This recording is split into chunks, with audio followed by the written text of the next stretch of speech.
Hello friends and welcome to StudyIQ. I am Joycey Joy. In this lecture we will continue our discussion on economic survey. This is the 17th lecture on economic survey.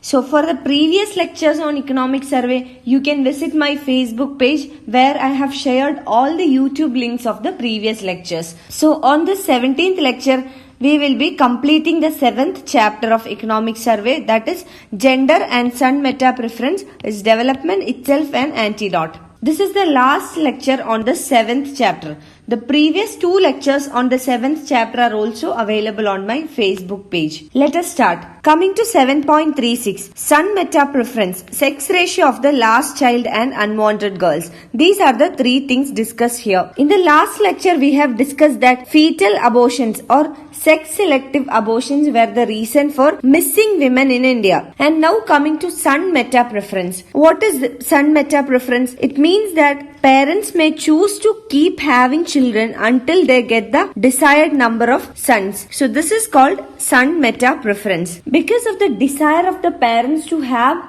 son or male children, they will keep on having children until they get the number of desired male children. So this is son meta preference. And in the case of missing women, we said that sex ratio at birth will be skewed and this will also lead to sex selective abortion. But in the case of son meta preference, it does not lead to sex selective abortion. But what is really happening is lesser resources will be devoted to female children because the parents decide to have sons or male children. So resources will be dedicated for male children and the female children in the family will end up having fewer resources, lesser resources in the form of education, healthcare, skill development, nutrition, etc. So when they have lesser education, lesser healthcare, lesser nutrition, the empowerment of these female children will not be possible. Because of malnutrition, insufficient nutrition, healthcare, etc.,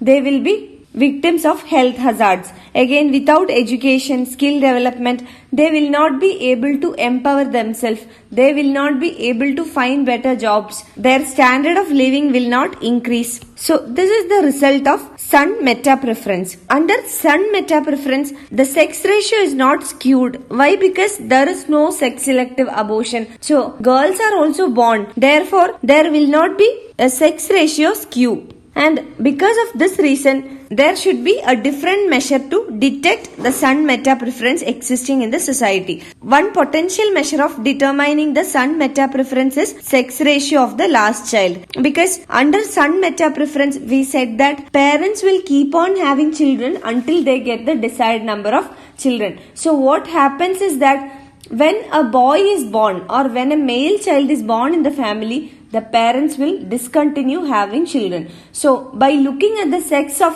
last child, we can say that whether there is a son meta preference. So a potential indicator is sex ratio of the last child, that is SRLC. And if the sex ratio of the last child is favored towards the male or if it is skewed in favor of boys, we can say that there is high meta preference existing in the society. And if the sex ratio of the last child is close to 1:1 or as we said the natural rate is 1.05:1. So if it is close to the natural rate, this would imply that parents' decisions to continue having children is not correlated with the previous birth. If parents' decisions are correlated to the previous birth, that is if the previously born child is a female child, and therefore the parents want to continue giving birth, it means there is son meta preference. But if the sex ratio of the last child is almost equal, if it is not skewed in favor of male,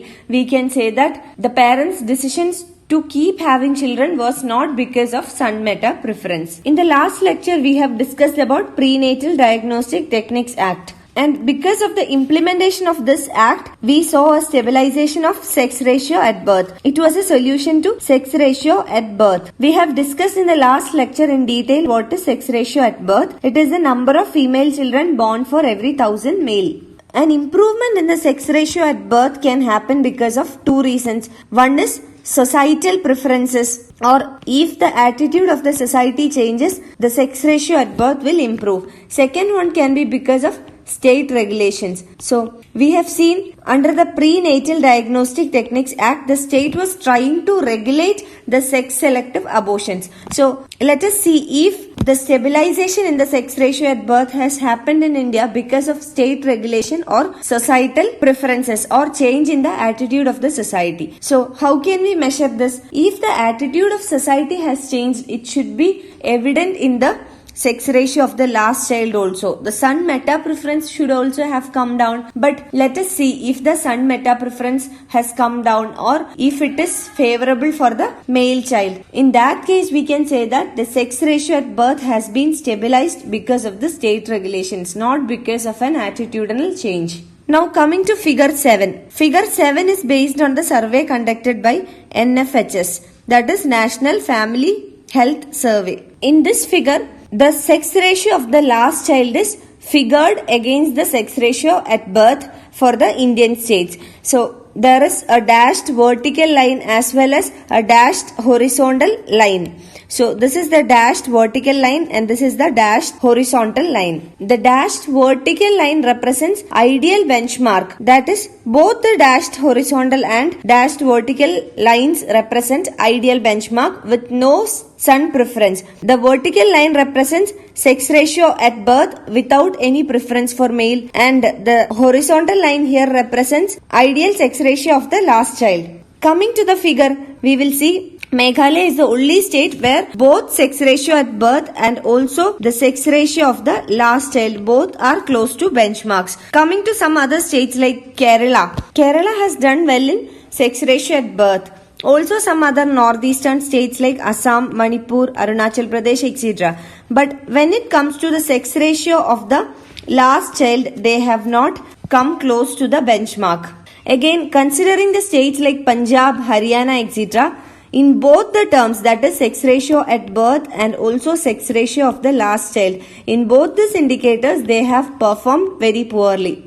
Now let us see what are the conclusions from the figure. First one, Meghalaya. As we said, Meghalaya stands out as an ideal state because both sex ratio at birth and also sex ratio of the last child are close to the benchmark. And second category of states, that is states like Kerala, who do not seem to practice sex selective abortions. That means sex ratio at birth is close to benchmarks in states like Kerala and some other northeastern states, as we discussed. They seem to have son meta preference because of skewed SRLC, that is they have a skewed sex ratio of the last child, that is the sex ratio of the last child in these states are favorable for male. So we can say in those states also there are son meta preference even though sex ratio at birth is close to the benchmarks. And on the third group we have states like Punjab and Haryana where they exhibit extremely high son meta preference and also son preference.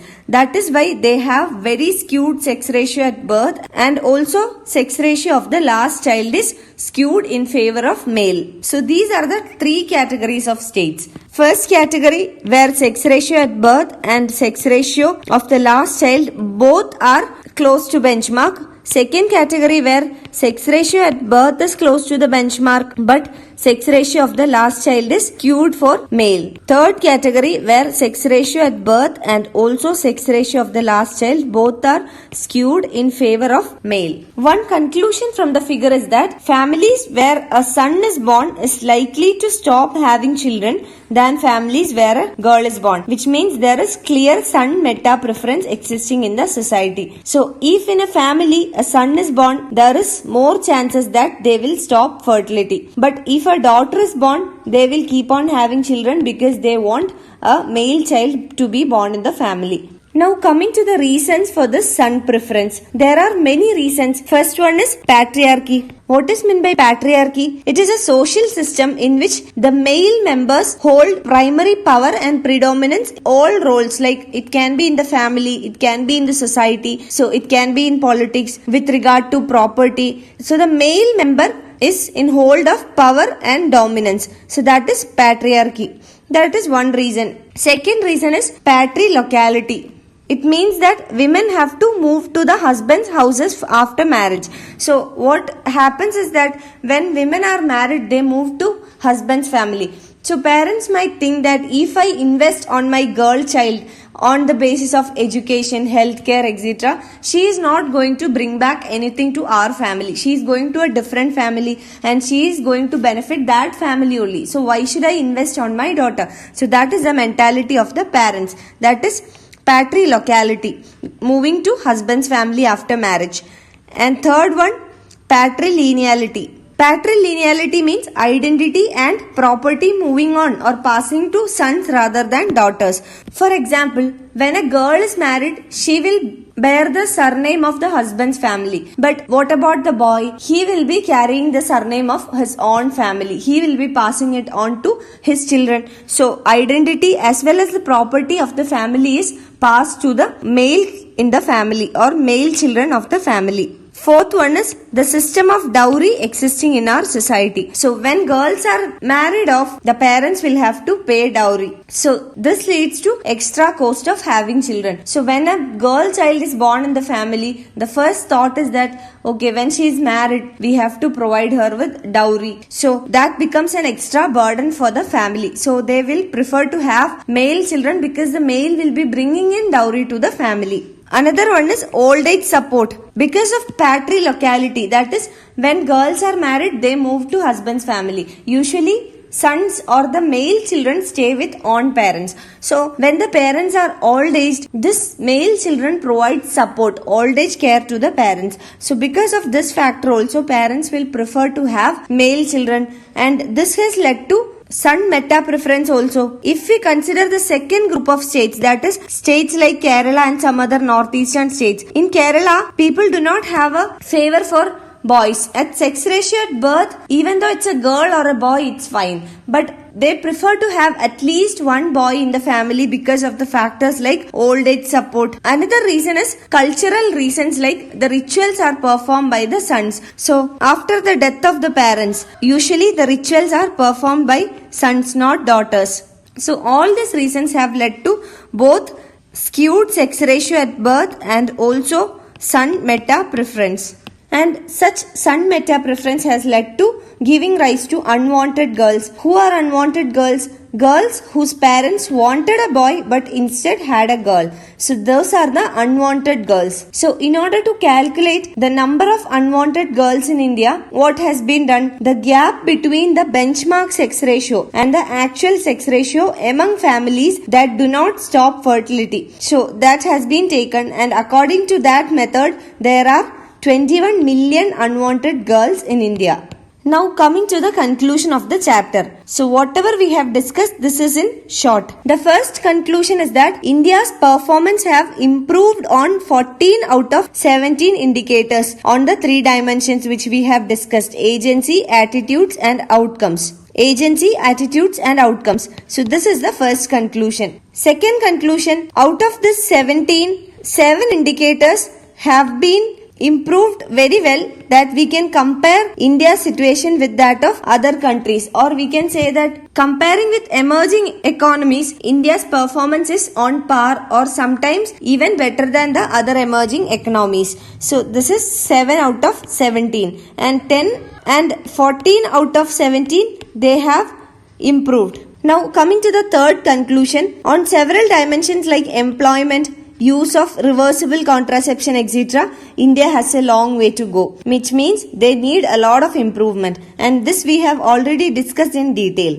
So this is the third conclusion. Fourth conclusion, India is showing a convergence pattern. Convergence means that it is trying to reach the benchmark, and convergence pattern means that the route is on right direction. The fifth conclusion is with regard to the heterogeneity that is existing in the states in the Indian economy. If we consider the northeastern states, they are not highly prosperous, they are not richer states, but in case of sex ratio at birth and also son Mehta Preference, they are showing positive signals, especially sex ratio at birth. This is a model for the rest of the country, and only one state that shows a positive indicator with regard to sex ratio at birth and son Mehta Preference is Meghalaya, which is a northeastern state. So Meghalaya is a model for the rest of the country. And secondly, coming to southern states which are considered to be highly prosperous, states like Andhra Pradesh, Tamil Nadu, Karnataka, etc., they are underperforming when we compare to their development levels. They are developed states, they are prosperous states, they are richer states. But they are underperforming when it comes to sex ratio at birth and son Mehta Preference. Their sex ratio is skewed in favor of male children. Another conclusion is that India's skewed sex ratio in favor of male is historic and long-standing, which means that not one stakeholder is responsible. Everyone is responsible. Government, civil society, communities, households, everyone is responsible and everyone should act in order to solve this problem. This is the sixth conclusion. The seventh conclusion is that the adverse sex ratio of the females to males has led to 63 million missing women in India. Missing women means those female children who are not born because of sex selective abortions. And eighth conclusion is that there are 21 million unwanted girls in India because of the son Mehta Preference. Another conclusion is that understanding the role of the government has come up with many initiatives. So here the government initiatives are concluded. One is Beti Bachao, Beti Padhao. As we said, it is a information campaign. Second one is Sukanya Samriddhi Yojana. It is a savings scheme for the girl children, and this can be utilized for the marriage or educational expenses of the girl child. And third one is mandatory maternity leave. So the government has made 26 weeks mandatory maternity leave, and this is for both the public sector and private sector employees. Another one is the crutch facilities. For every establishment that has more than 50 employees, it is required to offer crutch facilities, which means females usually have a burden of taking care of the children also, but now they can send their children to the crutch facilities that is available so that they can take up employment. But as we said, above all, what is required is a change in attitude and behavior of the citizens. So basically in India, skewed sex ratio is because of attitudinal issues or behavioral issues. So this must change, and the survey concludes this chapter by saying that Indian society has miles to go before society can sleep in good conscience. So this is the conclusion. We have a very long way to go before we achieve the benchmark. You can find the PDF of this lecture on my Facebook page, and all the previous economic survey lectures YouTube link are available on my Facebook page. Also, the previous current affair lectures are also available. Thank you.